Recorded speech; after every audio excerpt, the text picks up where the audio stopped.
이 세상에서도 흔히 일어나는 일이지만 단 한 명의 실수나 또 단 한 명의 잘못으로 인하여 많은 사람들이 다치거나 피해를 입는 사례들이 많이 있습니다.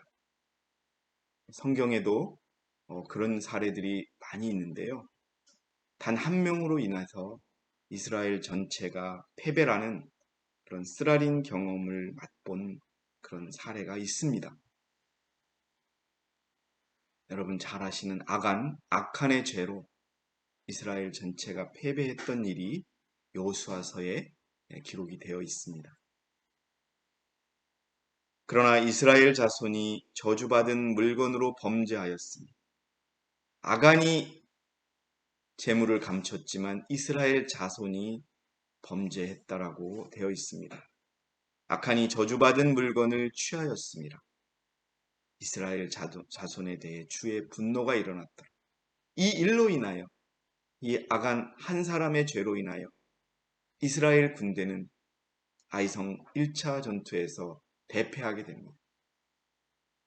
왜 아간 한 사람의 죄가 이스라엘 백성 전체의 패배와 고통으로 이어졌을까요? 오늘 우리는 한 사람의 죄와 한 사람의 잘못으로 인하여 전체가 큰 하나님으로부터의 징계를 받게 되고 또 고통을 받게 되고 또 그것을 원인과 결과를 제거하지 않으면 그것은 계속된다고 하는 것을 말씀드리기 위해서 오늘 이 주제로 결정을 했던 겁니다.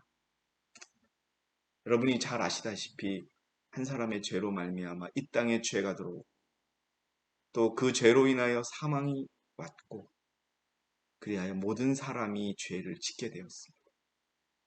그리고 사망이 모든 사람들에게 전달되었다라고 로마서 5장 12절은 기록하고 있습니다. 하나님의 뜻에 부합하지 않았던 인구조사를 실시했던 한 왕 때문에 아무런 죄 없는 이스라엘 백성 7만 명이 죽는 결과도 성경에 기록되어 있습니다. 이처럼 단 한 사람의 실수와 단 한 사람의 죄는 그 공동체 전체의 어려움과 고통을 가져오는 그런 결과로 이어졌습니다. 그래서 한 사람의 죄로 인한 결과가 많은 선을 파괴시킨다는 전도서의 말씀도 있고요. 그리고 솔로몬의 애가에는 작은 여우 한 마리가 포도농쿨을 망친다라고 되어 있습니다. 전도서 9장 18절에는 지혜가 전쟁의 무기들보다 나으나 한 명의 죄인이 많은 선을 파괴시키느니라라고 되어 있어요. 솔로몬의 애가 2장 15절에는 포도농쿨, 여러분 포도농쿨은 교회를 상징합니다. 교회를 망치는 작은 여우를 잡으라고 여러분 말하고 있습니다. 한 사람의 죄가 작은 여우처럼 포도농쿨을 망칠 수 있는 그런 결과로 이어집니다. 그래서 죄는 전염병과 같은 것입니다. 한 사람으로 인하여 많은 사람에게 전염시키는 거죠. 여러분 우리는 코로나19가 얼마나 특히 오미크론이라는 그 변이는 얼마나 많은 사람에게 전염시키는지 우리는 눈으로 보아왔습니다. 여러분 죄도 마찬가지입니다. 치명적인 문둥병에 감염된 한 사람은 수천 명의 사람들에게 그 부정을 옮겨 놓을 수 있습니다. 오늘 제가 이 말씀을 준비하는 이유는 각자 한 명 한 명이 주의 뜻에 합당하게 살아가야 한다는 말씀을 드리기 위해서 준비한 겁니다. 한 사람만, 반만, 90%만이 아니라 우리 모두가 다 예수 그리스도의 합당한 그런 장성한 분량에까지 자라지 않으면, 예수 그리스도의 품성을 담지 않으면 우리는 똑같은 운명에 처해질 것이다 라고 하는 그런 말씀을 드리고자 합니다. 그리고 그 죄가 전염병 같기 우리는 분명 죄가 있을 땐 죄라고 불러야 합니다. 그래서 한 마리의 작은 여우가 포도농쿨을 망치는 일이 없어야 합니다. 저는 우리 각자가 포도농쿨을 망치는 작은 여우가 되지 않기를 바랍니다. 아이성 1차의 패배에 대해서 좀 보도록 하겠습니다.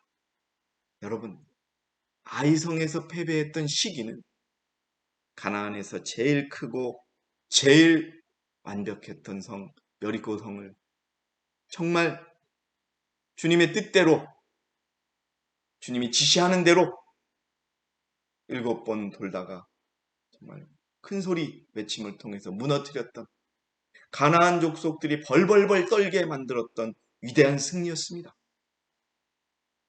그리고 이스라엘 백성들은 실패하지 않고 패배하지 않고 계속 승리의 길을 걷고 있었습니다. 이제 이스라엘 백성들의 그 하나님이 함께 하신다는 소문은 가나안 족속들에 퍼져 있었기 때문에 벌벌벌 떨고 있었어요. 그러는 가운데 여리고 성보다도 훨씬 작았던 성 아이성에서 이스라엘은 대패하고 맙니다. 왜 그런 패배가 발생했을까요? 여호수아 7.5절에 기록되어 있습니다. 아이성 사람들은 그들 가운데 약 36명을 쳤으니 그들이 문 앞에서부터 세바림까지 쫓아가서 내리막길에서 그들을 쳤더라. 이제까지 패배를 몰랐던 이스라엘 백성들은 아이성에서 패배하자 그 마음에, 여기 표시된 것처럼 백성의 마음이 녹아 물같이 되었던 것처럼 그들은 두려워 떨기 시작합니다. 아니, 우리와 함께 하신다는 하나님이 왜 승리를 우리에게 주시지 않으십니까? 라고 생각하며 그들은 패배의 원인을 찾기 시작합니다. 여호수아 7장에 그 기록이 나와 있습니다. 주께서 여호수아에게 말합니다. 엎드려서 아버지 하나님, 왜 우리에게 이런 패배를 주셨습니까? 우리가 무엇을 잘못했습니까? 라고 엎드려 하나님에게 간청하던 여호수아에게 말씀하십니다. 일어나라. 어찌하여 내가 이렇게 내 얼굴을 대고 엎드려 있느냐? 이스라엘이 죄를 지었다. 아칸의 한 죄를 하나님은 이스라엘의 죄라고 말씀하고 계십니다. 그들은 내가 그들에게 명한 나의 언약도 어겼나니 이는 그들이 저주받은 물건을 취하고 도둑질하고 속여서 심지어는 그것들을 자기들의 사물 가운데 두었습니다. 아간이 저 신할산은 바벨론이죠. 바벨론의 외투, 이런 그 말을 숨겨놓은 모습이 있습니다. 여러분, 그래서 여호수아 7장 12절에 하나님은 그들을 이렇게 대합니다. 이게 바로 죄의 결과입니다. 아칸의 죄의 결과로서 어떤 일이 생기느냐? 이제 이스라엘 백성들은 원수 앞에 설 수 없습니다. 이 말은 앞으로도 계속 싸움에서 질 것이라는 것. 그리고 저주를 받게 됩니다. 그리고 하나님이 그들과 함께 하시지 않습니다. 그러므로 이스라엘 자손이 그들의 원수들 앞에 설 수 없었고, 그들의 원수들 앞에서 그들이 등을 돌렸으니 이는 그들이 저주를 받았기 때문에, 너희가 그 저주받은 것을 너희 가운데서 멸하지 아니하면 내가 다시는 너희와 함께 있지 아니하리라.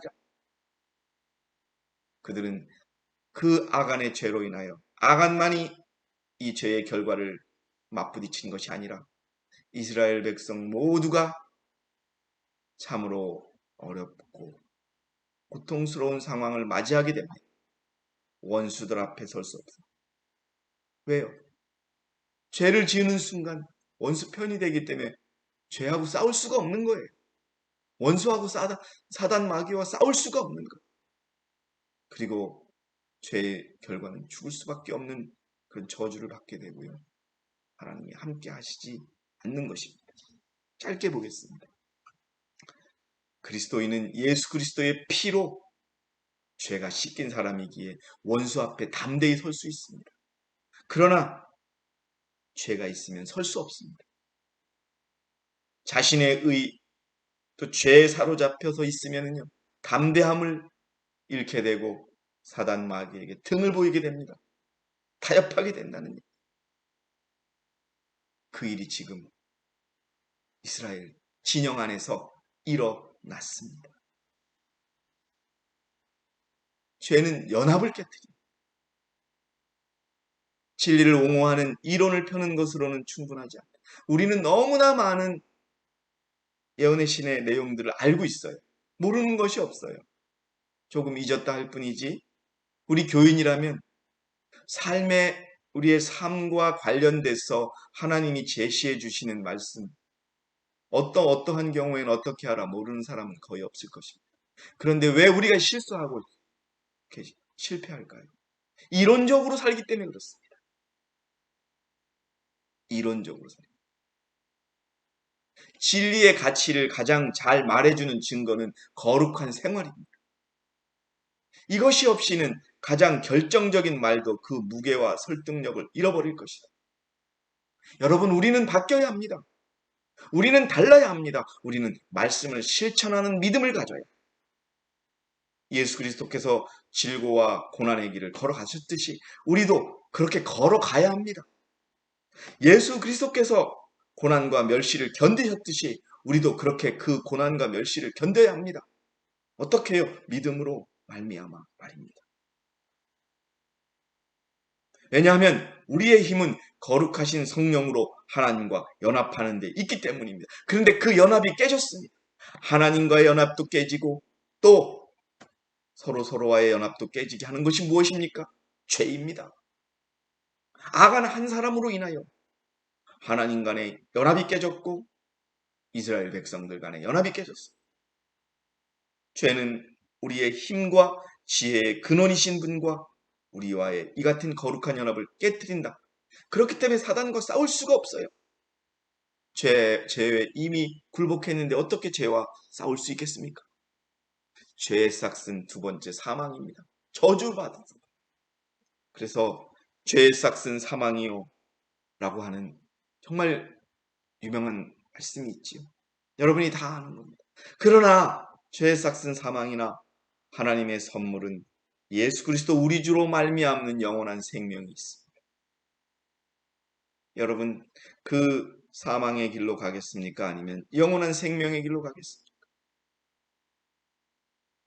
만약에 우리가 이 진영 안에서 나 혼자만이라도 죄를 짓는다면 우리는 사망의 길로 갈 수밖에 없고 저주받을 수밖에 없습니다. 육신을 따라 살 수밖에 없게 되고 그러다 보면 죽게 되는 것이지요. 로마서에 있는 말씀입니다. 고린도전서에는 이 때문에 너희 가운데 많은 사람들이 약하고 병들었으며 상당수가 잠들었다. 우리는 그저 그렇게 살다가 죽을 뿐입니다. 희망도 없고 미래도 없는 죽음을 그냥 맞이하게 되는 겁니다. 자, 더 중요한 거는 하나님이 앞으로는 함께 하지 않는다는 겁니다. 내가 너와 다시는 함께 하지 않겠다. 얼마나 무서운 말씀입니까?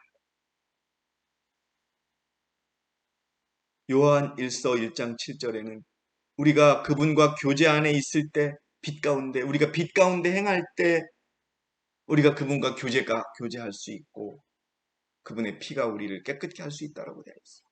그런데 우리가 아간과 같은 그런 은밀한 죄를 지었을 때 우리는 하나님이 우리와 함께 하지 않은 그것을 우리가 알 수 있습니다.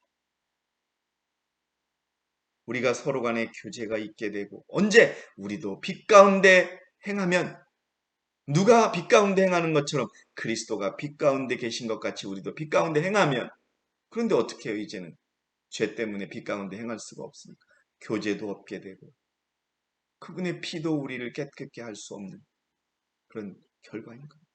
그래서 여러분 하나님의 거룩한 영을 슬프게 해서는 안 돼요. 너희가 그로 인해 구속의 날까지 인치심을 받았노라 라고 에베소서는 우리에게 말합니다. 그래서 이스라엘 백성들은 원인을 찾게 됩니다. 왜 하나님의 약속이 지켜지지 않았을까? 왜 이스라엘이 죄를 지었다라고 하나님은 말씀하실까?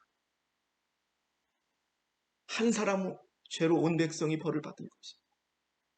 아간의 이야기는 한 사람의 죄 때문에 하나님의 불쾌히 여기심이 그 죄를 찾아내요.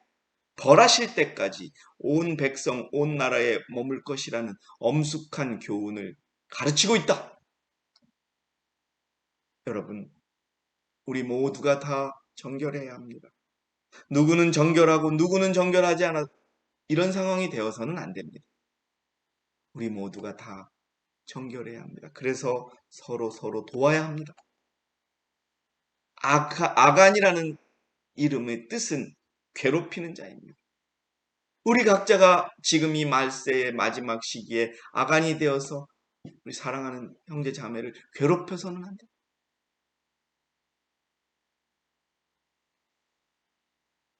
죄인을 찾습니다. 여호수아 7장 14절에서 17절까지 나와 있어요. 주께서 택한 지파는 그 족속대로 불러내서 찾게 됩니다. 그 일을 기록되어 있고요.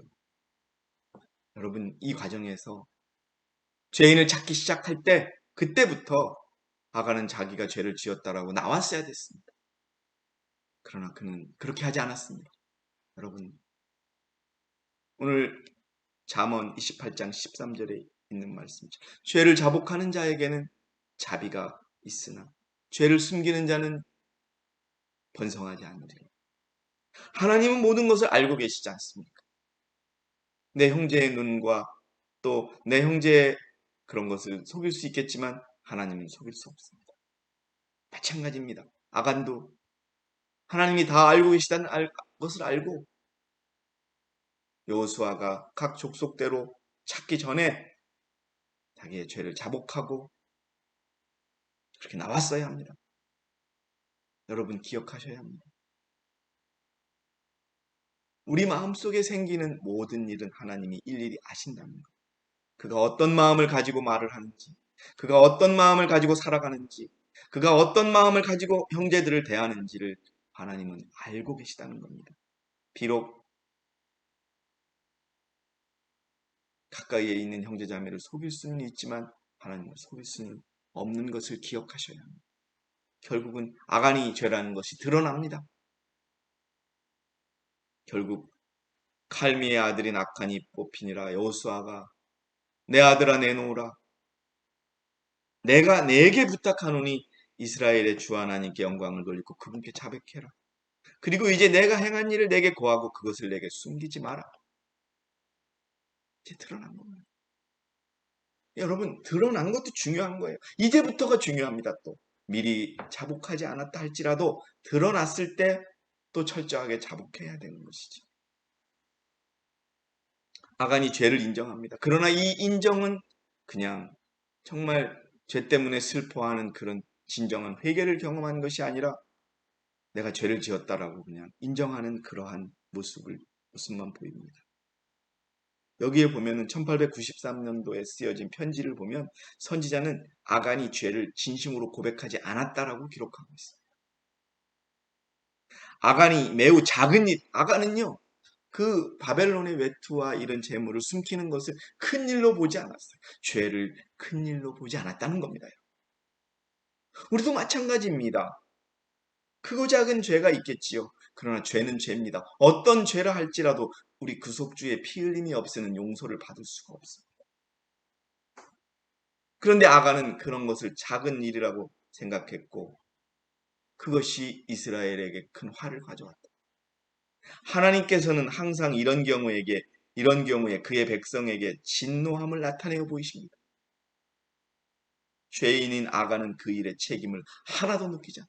그로 인해서 사랑하는 이스라엘 병사들이 죽었고 또 하나님이 함께 하시지 않는다는 중대한 선언을 받았음에도 그는 죄책감을 느끼지 않았다는 겁니다. 여러분. 우리는 그가 괴로움을 느꼈다는 의미가 담긴 말을 한마디도 찾아볼 수가 없다. 그는 죄의 고백과 영혼의 겸비로 잘못을 옳게 잡아보려는 아무런 생각을 갖고 있지 않았다. 여러분 중요한 것은 우리가 설령 죄를 지을지라도 우리가 그것을 진심으로 고백하고 영혼을 더 낮추어서 그 죄를 용서를 구하는 것, 바로잡으려는 그 노력이 있어야 한다는 겁니다. 그냥 이번에도 대충 넘어가겠지. 그냥 그렇게 해서는 안 됩니다. 저는 여러분에게 하나 일일이 말씀을 드리지 않았지만 정말 예? 작은 여우가 포도 넝쿨을 흐트러뜨리는 것처럼 이런 상황들을 제가 많이 접하게 됩니다. 저는 그렇다고 해서 일일이 지적하는 사람도 아닙니다. 죄를 숨겨서는 안 됩니다. 여러분, 이제는 죄를 숨겼다가는 절단나는 시기입니다. 끝장나는 시기입니다. 주께서 우리의 죄악들을 주 앞에 놓으시며 우리의 은밀한 죄를 주의 얼굴빛 가운데 두셨으니 우리가 어떻게 숨길 수 있겠습니까? 오늘 우리가 읽었던 것처럼 자기 죄를 숨기는 자는 번성하지 못할 것이나 죄들을 자백하고 버리는 자는 누구나 자비를 얻으리라. 이 자비를 모두가 얻는 저와 여러분이 되시기 바랍니다. 그래야 하나님이 우리와 함께 하십니다. 죄를 고백하지 않는 사람들이 너무 많습니다. 그리스도인이라고 공언하는 많은 사람들의 죄의 고백이 아간의 고백과 매우 흡사하다. 일반적으로는 내가 잘못했어. 이렇게라고 하지만 하나님의 진노를 불러오게 한 그 죄를 고백하기는 거절한다. 이기심과 과욕의 죄, 하나님과 이웃에게 부정직한 죄, 가족들 간의 죄, 마땅히 공중 앞에서 고백해야 될 많은 죄들을 숨기고 있는 사람들이 많이 있다. 남의 죄는 알지만 자신의 죄를 모르는 사람이 너무나 많아요. 여러분, 그래서 아간에 동조했던 사람들은 돌로 쳐 죽입니다. 아간만 죽인 게 아닙니다. 집단이 돌로 쳐 죽입니다. 그 쓰디쓴 아이성의 패배의 결과는 이스라엘 백성들을 돌로 쳐 죽이는, 태워버리는, 이것은 무엇을 상징합니까? 죄가 우리 가운데 완전히 없어질 때까지 이것이 우리에게 이루어져야 합니다. 은혜의 시기라고 우리가 말하는 지금 이 시기에 이루어져야 합니다. 이 쓰디쓴 패배의 경험이 내 것이 되어야 우리는 다시 그 일을 반복하지 않습니다. 하나님의 사랑은 죄를 축소하지 않습니다. 죄를 봐주지 않습니다, 여러분. 사랑의 하나님이 여러분 무엇보다도 자기를 낮추고 죄를 인정하고 이것이 우리에게 필요합니다. 자기의 부족함이 인정되어야 너무도 부족하고 너무도 많은 죄를 범했으면서도 그걸 모르는 사람들이 있습니다. 하나님의 사랑은 결코 죄를 축소하게 하지 않는다. 그 사랑은 고백하지 않은 잘못을 결코 덮어주거나 용서하지 않을 것이다. 아간은 하나님의 율법이 그 입법자와 같이 변함이 없다는 것을 너무 늦게서야 알게 되었다. 여러분, 크든 작든 죄는 우리를 멸망시킵니다. 그리스도의 보혈의 공로에 의한 용서가 없이는, 철저한 회개와 고백이 없이는 여러분, 하나님이 우리와 함께하지 않습니다. 여러분, 잘 들어주세요. 아간은 하나님의 율법이 그 입법자와 같이 변함이 없다는 것을 너무 늦게서야 알게 되었다. 이것은 우리의 모든 행동과 사상과 감정과 관계를 갖고 있다. 이것은 우리를 뒤따라와서 모든 행동에 은밀한 동기에까지 미친다. 여러분, 그래서 제가 늘 말하는 거예요. 우리는 이제 실천하는 사람.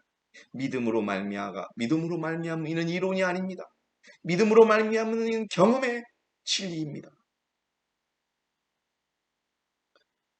죄에 빠짐으로 인간은 하나님의 율법을 가볍게 여기게 된다. 죄를 자기 주위 사람들에게서 숨기고 스스로 그의 심중에 이르기를 하나님은 죄악에 주목하리만큼 엄한 분이 아니라고 생각하는 사람들이 많아요. 오늘날도 우리에게 명령하십니다. 너희 가운데 아간이 있으니 아간을 잡아내서 죄의 고백을 받든지 그렇지 않으면 옛날처럼 쳐 죽여라라고 하는 하나님은 명령이 있습니다. 여러분과 제가 아간이 되지 않기를 바랍니다. 아간의 어리석음을 우리가 정말 알아야 합니다. 신할산, 이 바벨론산 외투입니다. 바벨론산 외투와 하잘것없는 금은 보화를 위하여 아간은 자신을 악에게 팔기로 하나님의 저주를 그의 영혼 위에 내리도록 가나안에서 얻을 부유한 재산에 대한 권리를 상실하기로 동의하였다. 우리가 여러분 너무 가까이에 있는 것만 보고 지금 발생하는 현실만 보고 악원과 같은 어리석음을 택하지 않기를 바라겠습니다. 이기심을 갖는 것도 아간의 죄예요. 자아를 포기하지 못하는 것도 아간의 죄. 여러분 이것이 얼마나 어리석었는지 선지자는 말하고 있습니다. 순수한 회개가 없었습니다. 순수한 회개는 죄의 비열한 성질을 깨닫게 될 때 우러나는 것입니다. 위에서 말한 이 같은 일반적인 고백은, 아간이 했던 그런 고백은 하나님 앞에 영혼을 진정으로 겸비하게 낮춘 결과가 아니다. 이러한 고백들은 죄인으로 하여금 전과 같이 자기 찬양의 정신을 계속 갖게 합니다. 아이, 잘못했네요, 미안해요 해놓고서 계속 자기는 의롭다고 주장을 하는 거예요. 그러면서 포도 넝쿨을 망치지. 작은 여우처럼 말이에요. 결국 그의 양심은 무뎌지고 한때 그를 일깨웠던 경고들은 그로 하여금 위험을 느끼지 못하게 하며 그의 죄의 길은 옳게 보여지는 겁니다. 그러나 그 죄가 드러날 때는 모든 것은 너무 늦게 되는 것이지. 무서운 책임이 있습니다. 왜 아간과 관련된 사람들은 모두 다 하나님의 벌을 받았을까? 하나님은 왜 죄를 지은 아간만 벌하면 되지? 여러분, 이 무서운 책임에 우리가 주의 깊게 봐야 합니다. 그 까닭은 그들이 자신들에게 주어진 큰 표준인 하나님의 율법의 지시를 따라 훈련과 교육을 받아오지 않았기 때문입니다. 아간의 부모들은 아간이 거침없이 주의 말씀에 불순종하도록 방치하였고, 그의 생애에 되풀이 되어 나타난 이 같은 원리들은 그의 부모들을 또한 부패케 하는 영향을 미쳤다. 여러분, 우리가 자녀들에게 교육을 잘못시킨다면 그 책임은 우리에게 무섭게 돌아옵니다. 또 우리 형제 자매에게도 분명히 가르쳐야 합니다. 그리스도의 방법으로 가르쳐야 합니다. 아간의 식구들을 다 그 징벌에 포함시킨 것은 그들 모두가 다 그 죄에 연루되었다는 것을 나타냅니다. 여러분, 이제 주님의 오실 날이 얼마 남지 않았음을 우리는 알고 있습니다. 오늘 아이성에서의 패배를 경험하게 했던 그 아간의 죄가 혹시 이 마지막 시대를 사는 우리에게 있지는 않은지 자신을 깊이 살피는 저와 여러분이 되시기 바랍니다. 우리가 정말 자신을 겸허히 낮춰서 진심으로 고백하지 않는 어떠한 죄라도 있다면 우리는 아간의 죄를 반복하는 것입니다. 그렇다면 이스라엘은, 이 교회는 힘을 잃게 되는 것입니다.